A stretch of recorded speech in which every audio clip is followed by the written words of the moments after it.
Bueno, primero que nada, eso es una enorme alegría que se junten diversos movimientos, porque a la medida que trabajamos temas muy sectoriales o muy separados unos de otros, la mirada y la actividad es mucho más estrecha. Entonces, el momento como ustedes ahora, en los próximos días, que se reúnen diversos movimientos con diferentes áreas de trabajo, con diferentes perspectivas, con diferentes intencionalidades, pues esa diferencia es importante porque suele enriquecer la actividad colectiva. O sea, un saludo de agradecimiento y de solidaridad con este camino que están tomando. Los movimientos sociales en América Latina está pasando un momento de grandes dificultades, un momento de creciente debilidad, aunque aparentemente algunos no lo sean tanto. O sea, estamos viviendo un momento en el cual ha habido una serie de gobiernos progresistas que se suceden con gobiernos conservadores y luego gobiernos de nuevamente progresistas y así. Una circularidad en el caso de los gobiernos, pero la mayoría inmensa de los movimientos han tomado la decisión estratégica, diría yo, de recostarse en los estados para recibir algún tipo de apoyo, de beneficios sociales o de programas sociales para sus bases que han tenido un efecto negativo para los movimientos, porque muchos de esos movimientos han confiado más en la negociación que en la organización y la movilización. Lo cual es razonable porque cuando se abren puertas de despachos ministeriales, no hay por qué cerrarlas, pero sí tiene un costo. Nada de lo que hacemos deja de tener un costo, y yo diría que hoy los movimientos están pasando un doble periodo de debilidad organizativa y de debilidad de capacidad de movilización, pero además una situación de confusión en un escenario regional y geopolítico global muy complejo, porque estamos en un periodo en el cual, al parecer, la hegemonía de los Estados Unidos está en declive, pero lo que viene no es la sustitución de una hegemonía por otra, que llegará en algún momento, sino un largo periodo de décadas en el cual hay un conflicto permanente y lo que predomina es el caos. Estamos en ese momento, en un periodo de décadas de una gran confusión, de idas y venidas y de no tener un panorama claro de hacia dónde van las cosas. Porque además el modelo económico de los países que serían los sustitutos como hegemones de Estados Unidos, en concreto China, es igualmente neoliberal. O sea, China le apuesta a la minería a gran escala, le apuesta a las grandes obras de infraestructura, los monocultivos, etcétera. Por ahora tiene una diferencia importante con Estados Unidos, y es que no se mete directamente en la política interior de los países, ¿no? Por lo menos no de la forma tan brutal que lo ha hecho Estados Unidos. Pero el sistema económico que defiende China es más o menos el mismo. Entonces hay una gran desorientación en los movimientos. En el sur del continente hemos visto movimientos que se van reclinando hacia China o hacia Irán o hacia las potencias emergentes o hacia Rusia, menos Rusia tal vez, ¿no? Quizá más China. Y eso desde el punto de vista de la revolución o de lo emancipatorio suena muy raro, ¿no? Porque ya hemos hecho la experiencia en el siglo pasado de toda una camada de movimientos que se recostaron en la Unión Soviética y el resultado no fue el mejor, ¿verdad? Porque es una forma también de perder la autonomía. Otra cosa es tener relaciones, pero no recostarse de esa manera. Entonces, eso por un lado. Por otro lado, estamos viviendo una tendencia muy fuerte a la militarización en todo el continente.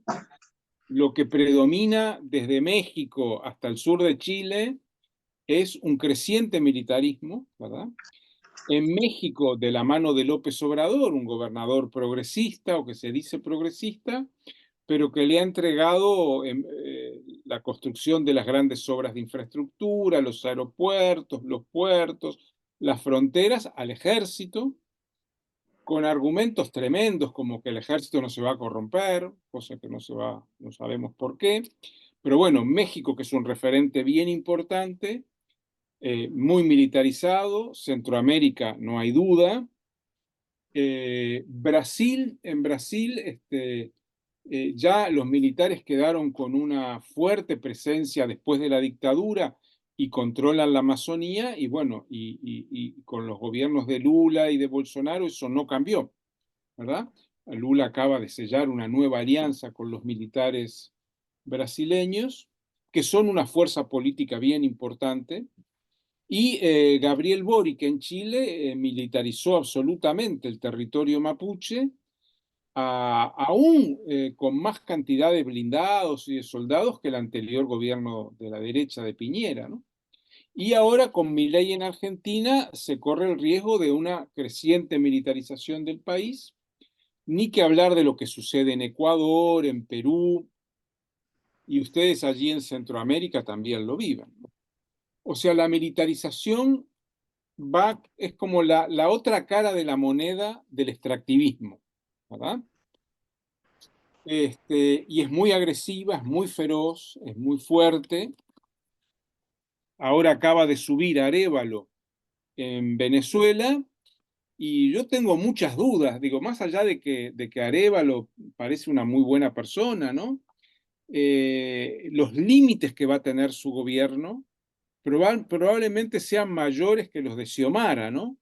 Porque hoy en día introducir cambios desde el Estado se ha mostrado muy difícil, porque la fuerza que tiene el poder instituido, o sea, el poder real, o sea, lo que mencioné, sectores del Estado-Nación, pero además el capital internacional, tienen un poder muy fuerte como para neutralizar cualquier tipo de medidas de cambio.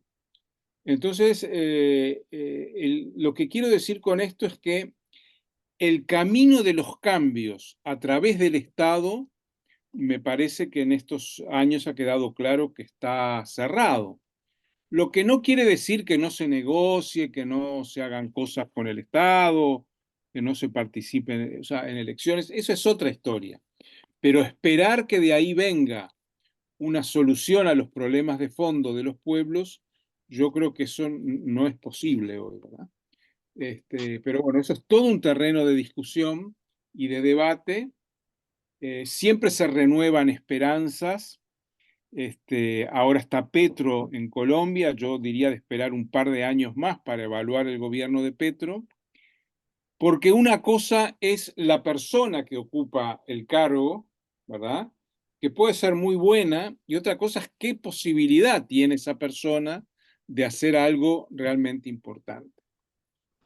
Y luego hay un tercer factor que tiene que ver con el primero, que agrava nuestras confusiones y nuestros problemas, y es cómo algunas fuerzas o algunos estados se han puesto el discurso de revolucionario y realmente es muy discutible que lo sean. Me estoy refiriendo en Centroamérica al caso concreto de Nicaragua, de Daniel Ortega y de Rosario Murillo. Esta ramificación que hay hoy del mundo de las izquierdas provoca mucha confusión. O sea, que haya compañeros y compañeras que todavía piensen que en Nicaragua hay sandinismo, a mí me parece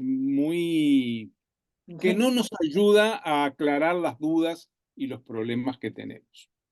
Entonces, en esta primera parte quisiera decir que eh, toda la camada de movimientos que surgieron en los 90 al calor del neoliberalismo, y que surgieron o se hicieron fuertes en Brasil, en Argentina, en Chile y en otros países, en México, hoy están en enormes dificultades. La inmensa mayoría se han recostado bajo el ala del Estado y en ese vínculo con el Estado, porque el vínculo con el Estado, yo quería hacer una aclaración aquí, no es ni bueno ni malo, pero tiene unos costos.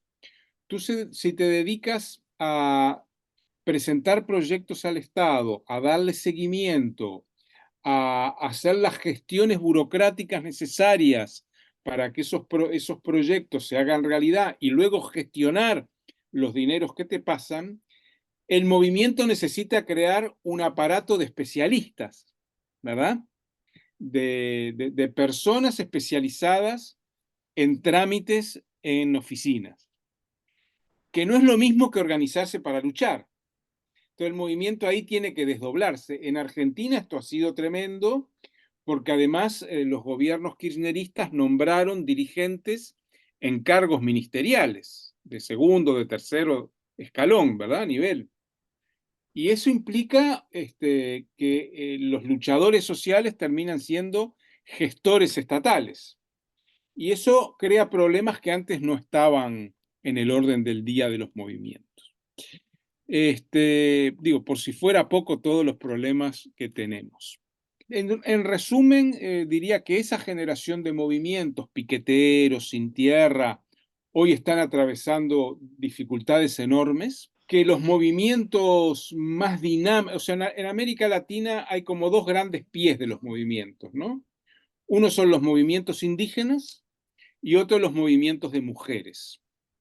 Los movimientos indígenas tienen una trayectoria muy larga y una parte importante de ellos se han fortalecido y han sido muy potentes en la resistencia a la minería y al extractivismo en general. Y los movimientos de mujeres han tenido como una espuma muy alta, un salto muy alto, pero luego en el reflujo ha quedado una base muy pequeña, organizada y mucha división entre los colectivos feministas, lo cual no les quita validez, pero sí es una realidad que es necesario constatar. Y luego ha estado emergiendo un importante movimiento afrodescendiente o negro, sobre todo en Colombia y en Brasil, que está en un proceso de desarrollo bastante interesante. Otros movimientos más tradicionales como los sindicalistas, los de derechos humanos, los ambientalistas, no todos, pero sí una parte, yo los siento muchos más, con menos poder de impacto, o en el caso del sindicalismo, más estancados o más focalizados en cuestiones muy inmediatas. En resumen, los movimientos atraviesan situaciones muy complejas. Yo creo que el principal problema que tienen es la militarización, ¿verdad? Creo que el militarismo y el paramilitarismo, el narco, o sea, todo lo que tiene que ver con la violencia rural y urbana es el principal problema que tienen. Y la segunda otra pregunta, bueno, ¿qué hacer ante esto, no? O sea, hasta ahora había un patrón de acción que era organizarse, resistir, luchar, crear una fuerza política que pueda, estoy pensando en los 60 y 70, asaltar el poder del Estado a través de la lucha armada y la insurrección, que fue lo que se hizo en Nicaragua y en otros países del mundo, y lo que se hizo en Cuba, y lo que se intentó hacer en Guatemala, El Salvador y en buena parte de Sudamérica. Y esa derrota de la lucha armada, de la lucha insurreccional, llevó a la mayor parte de la izquierda, diría que amplia mayoría, a mantener el mismo esquema de resistir, organizarse, luchar, crear un instrumento político, pero en el terreno más electoral, ¿verdad? O sea, en vez del método armado, el método electoral. Este, y yo creo que esa vieja cultura política, hoy en día está bastante en crisis, ¿verdad? Porque se han ganado muchas elecciones, se ha gobernado en muchos países y los cambios prácticamente no han llegado. Entonces, o sea, no porque sean malos o peores quienes han estado en eso, sino por algo mucho más profundo. El sistema mundo, usando un concepto de Immanuel Wallerstein, el capitalismo han mutado y hoy son un capitalismo totalmente distinto al que conocimos, mucho más guerrero, mucho más violento, mucho más destructivo, y eso nos coloca en esta situación en la cual conquistar el Estado es más difícil, pero a su vez no termina de resolver los problemas, ¿no? Yo voy a ser muy sincero, no creo eh, que todos los problemas de Cuba se deban al bloqueo. Por supuesto, el bloqueo genera una parte importante de problemas, pero además hay otros problemas que tienen que ver con la gestión de lo que hay, que se han vuelto muy complejos por la misma mutación del capitalismo, ¿verdad? Entonces tú consigues que vayan turistas a Cuba, ¿verdad? Y que dejen divisas, pero no consigues que Cuba cultive la tierra, los cubanos, que cultiven la tierra y que tengan alimentos, ¿verdad? O sea, y ahí eso tiene mucho que ver para mí con esta mutación del capitalismo. Frente a esta dificultad que tienen las formas tradicionales de hacer política, tú hoy te puedes hacer la manifestación más grande del mundo y el poder no se inmuta. Yo no sé si lo han vivido eso allí. El poder juega en otras ligas, ¿verdad? Como controla los aparatos armados y judiciales, juega en otras ligas. Entonces, muchos pueblos, o algunos pueblos, sobre todo indígenas, pero también afros y campesinos, han tomado el camino de las autonomías, ¿verdad? Y ahí tenemos el caso del zapatismo, tenemos el caso de los NASAs y MISAC del sur de Colombia, el Consejo Regional Indígena del Cauca, tenemos el caso más reciente de 9 pueblos amazónicos del norte del Perú, que cada uno en diferentes momentos en los últimos 9 años han ido creando gobiernos territoriales autónomos muy distintos a los de los NASA y muy distintos a los de los zapatistas, pero, o los mapuche en Chile y otros colectivos, también sectores amplios del movimiento afro brasileño, construyendo su propia autonomía y su propio autogobierno, sin romper con los estados, o sea, negociando con ellos para ser reconocidos, pero afirmando su autonomía territorial, política y cultural. Y este es un camino mucho más lento, mucho más difícil, pero es el camino en el que se han empeñado ya una veintena de pueblos en América Latina y, como dije, algunos colectivos afrodescendientes. Hay un nuevo tipo de organizaciones, la más fuera del zapatismo, una de las más importantes numéricamente, es una que se llama Teia dos Povos de Brasil, que une algunos asentamientos sin tierra, pueblos negros y campesinos, o sea, una alianza entre las y los de abajo, en la construcción de una red de organizaciones territoriales con autocultivos, con autogobiernos, etc. La izquierda y los movimientos hemos perdido la formación propia, ¿verdad? Y sin formación autónoma, digo, formación, estudio, clases, talleres, ¿verdad? La formación, sin formación no hay movimiento. Sin formación se puede hacer una manifestación, una huelga, pero un camino estratégico de largo plazo requiere dedicarse al estudio, a la formación, a lo que se ha perdido. Por supuesto, organización y formación. Es necesaria esa mirada de largo plazo. No puede ser que nuestras tácticas y estrategias estén fijadas para los 4 años electorales. tenemos que tener estrategias de largo plazo. Los últimos debates estratégicos importantes que yo recuerdo fueron cuando El Salvador y cuadros importantes, ahora no voy a dar nombres para no generar problemas, planteaban debates estratégicos, ¿verdad? Sobre todo en las fuerzas populares de liberación, las FPL, había un debate estratégico importante. Bueno, los debates estratégicos quedaron marginados en debates sobre lo que más nos conviene para esta campaña electoral. Luego hay otros elementos que tienen que ver con la comunicación propia, ¿verdad? Pero no solo comunicación para afuera, tiene que haber comunicación para adentro del movimiento. Porque si no hay esa doble dinámica de comunicación y es solo hacia afuera, terminamos en algo, exagerando un poco, parecido a lo de la prensa tradicional, ¿verdad? No, necesitamos información para nuestros equipos, para nuestros militantes, que les den un cuerpo de ideas que no sean filtrados por los grandes medios, ¿verdad? Que eso nos pasa a todos en realidad, ¿no?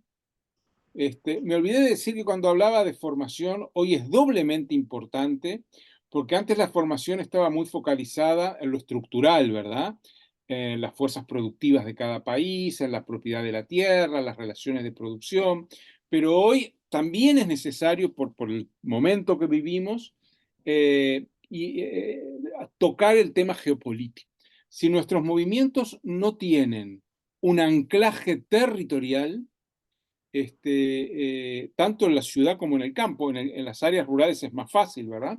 Si no tenemos un anclaje territorial, estamos como a la deriva, porque ¿en dónde estamos? ¿Dónde nos reunimos? ¿Qué espacios tenemos? El movimiento sindical viejo, por lo menos lo que yo he vivido en esta parte del mundo, tenía locales propios donde se hacían sus reuniones y empresas, fábricas donde la gente pasaba la mayor parte del tiempo. Entonces yo creo que el trabajo territorial es fundamental. Y si ustedes se fijan en los movimientos realmente fuertes en América Latina o más o menos que han seguido resistiendo, todos tienen un anclaje territorial, ¿verdad? Y ese anclaje territorial es fundamental para poder despegar del momento y proyectarse hacia adelante. No tengan duda en elegir, si tienen que elegir o pueden elegir dónde o con quién trabajar, en aquellos movimientos que tienen una vocación territorial, que normalmente son los movimientos o indígenas o campesinos o afros, o en las periferias urbanas, que como las periferias urbanas en muchos casos las han construido los propios migrantes del campo a la ciudad, tienen una referencia territorial. En primer lugar, la imagen de Xiomara, entonces me da la impresión de que el gobierno de Xiomara está construido sobre arenas movedizas, no tiene una base sólida tanto en lo programático como en lo organizativo, como en las referencias de hacia dónde ir. Está bien, había que ganar, había que sacar a los delincuentes del gobierno y eso está bien, hacer lo que sea para sacarlos del gobierno, pero claro, una vez que tú los sacas, es como hizo Lula ahora, ¿no? Lula para ganarle a Bolsonaro, que le ganó por muy poquito, tuvo que hacer una alianza con una parte de la derecha. Entonces ahora es prisionero de esa derecha. Entonces no puede hacer lo que quiere. Me explico. No podemos pedirle a un gobierno que ha sido construido de esa manera que resuelva todos los problemas. O sea, el problema es que nuestra cultura política, que era presionar al Estado para que negociemos o que haga concesiones, igual que presionar al patrón, ¿verdad? O al hacendado, esa cultura política ya no funciona. Estamos ante la necesidad de un arraigo territorial en el cual resistir y construir alternativas en la salud, en la educación, en la producción de alimentos, etcétera, y desde esos territorios tomar un camino de autogobierno. Ahora, no se construyen territorios de los movimientos en una semana, ni en un año, son procesos lentos. pero creo que es por ahí por donde va.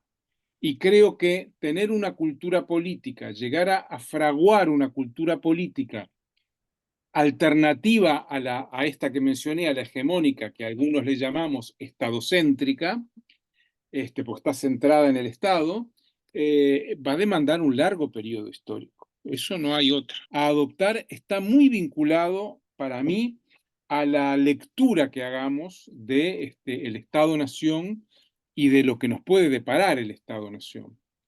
En ese sentido, recién estamos empezando a comprender, no de un modo ideológico, sino de un modo práctico, a partir de la experiencia concreta, que el Estado presenta muchas dificultades para gestionarlo desde dentro. Y lo más seguro es que una fuerza fresca, juvenil, rebelde, que termine incrustada en el Estado, termine siendo ni fresca, ni juvenil, ni rebelde, por razones que creo haber explicado. Bueno, más o menos por ahí van mis respuestas. No sé si dije lo que... Parece necesario tener una agenda propia y tiempos propios, ¿verdad? Ya el hecho de que se esté en un proceso electoral indica que los tiempos no los marcan otros. Nos los marcan otros, ¿no? Y eso es muy feo porque luego que estás entrampado en los tiempos que te marcan otros, es muy difícil salir de ellos, ¿verdad? Si yo me limito al terreno electoral, una fuerza va a estar, la cancha, digamos, porque nosotros pensamos mucho en términos futbolísticos, la cancha, las reglas de juego se las marcan otros, ¿no? Entonces, eso para mí es un riesgo muy importante, y es perder el camino propio. No es nada malo reclamar derechos y que te den derechos. El problema es que, como dice un viejo historiador chileno, tener derechos y no tener poder es estar desnudo. Porque yo puedo decir, en la constitución de mi país dice que yo tengo derecho a una vivienda digna. Ah, ¿y? En la Constitución dice que yo tengo una salud, derecho a una salud de calidad. Todas las constituciones lo dicen, ¿no? Y, o ahora las más modernas de Ecuador, el buen vivir. Y está lleno de minería. Entonces, tener un derecho está bueno, pero ¿cómo haces para que ese derecho se cumpla si no tienes una capacidad de hacerlo cumplir? Y ahí es donde está para mí uno de los nudos de la acción política, que el grueso de la izquierda se ha dedicado a demandar derechos, ¿verdad? Nada más, ¿no? ¿Y quién es el encargado de velar por tus derechos? El Estado. Ah, no, no. Yo quiero tener derechos que yo gestione. Yo quiero tener derechos que yo pueda hacer cumplir. Pero para eso hace falta poder, ¿verdad? Porque ¿cómo hago yo para que se concrete el derecho a una salud de calidad? No, tengo que tener poder para... Y ese poder no es hacerle la guerra, como decía recién el compañero, al otro, ¿verdad? Al Estado o al gobierno. Es construir capacidad de curación, capacidad de tener salud propia. Si no, no se va a cumplir nunca. Entonces, como ven, yo creo que estamos en una encrucijada muy difícil. Y esa encrucijada nos dice que buena parte de lo que aprendimos hoy no nos sirve. Hoy no nos permite seguir caminando como quisiéramos, ¿verdad? Porque yo insisto, lo que ustedes tienen que hacer un balance de lo que ustedes hicieron. Se juntaron, crearon, creo que fue una coordinación de movimientos muy interesante, muy fuerte, con como 50 movimientos capaz que había, ¿no? Yo por una vez leí hace años la lista de organizaciones, era enorme. Empujaron, llevaron a Xiomara al gobierno y ahora están defraudados, por decirlo de algún modo. Yo creo que no se trata de romper con Xiomara. Porque si mañana va Raúl o va Ileana en lugar de Xiomara, va a tener el mismo problema, porque hay algo estructural que falla. Ahora, porque la tendencia que tenemos en la izquierda es decir, bueno, fulanito no funcionó, pongamos como en el fútbol, ¿verdad? Ah, no, este erró 3 goles o hizo no sé qué las cosas mal. Te ponemos a otro que juegue mejor. No va por ahí. En este momento de la política global, para mí no va por ahí. Entonces, está muy bien que ustedes en las próximas elecciones presenten a otro candidato o hagan lo que quieran, pero a la vez tendrían que construir otro camino, de a poquito. Por eso insisto en lo territorial, en el arraigo territorial. Les mando un abrazo muy fuerte. Que pasen muy bien.